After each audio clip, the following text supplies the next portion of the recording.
un livre qui a été co-dirigé par Pierre Gisèle et Jean-Marc Tétaz qui s'appelle « Revisiter la réforme ». Et leur démarche est assez originale parce qu'ils ne sont pas venus pour agiter l'encensoir autour de Luther et de tout ça, mais de porter un regard critique sur cet héritage des réformateurs. Et ils l'ont fait notamment sur 3 points. Premier point, c'est toute la question des relations avec le judaïsme. Or, on le sait, Luther a été souvent très critique, même très violent avec les juifs, recommandant de brûler leur synagogue, de les chasser, etc. Donc il est important de découvrir aussi cet aspect sombre, on pourrait dire, de Luther, et de s'en démarquer, si possible. Toute la question qui est derrière, c'est qu'est-ce qu'on fait avec notre héritage ?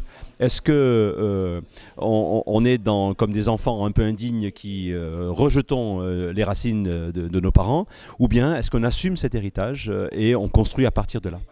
La deuxième partie du livre, c'est de tordre le cou aussi à quelque chose qui relève un peu du mythe, qui a été de dire la découverte par les protestants au XVIe siècle de la liberté individuelle a préparé les révolutions démocratiques auxquelles on a assisté à la fin du XVIIIe siècle, que ce soit en Europe et aux États-Unis. Et là encore, les historiens d'aujourd'hui disent le lien n'est pas aussi évident que ce qu'on l'a fait. C'était de la construction un peu idéologique d'avoir affirmé ce genre de choses. Donc on est plutôt dans la déconstruction, là, sur ces mythes d'un lien réel, formel, entre protestantisme et révolution démocratique.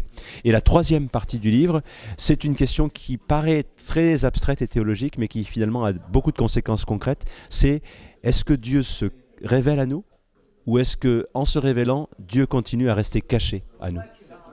Et Luther, en tout cas, n'a jamais abandonné l'un pour l'autre. Il a souligné le fait que Dieu se révèle dans l'Écriture, mais il a continué à affirmer que nous ne pouvons connaître qu'une infime partie de ce que Dieu est réellement.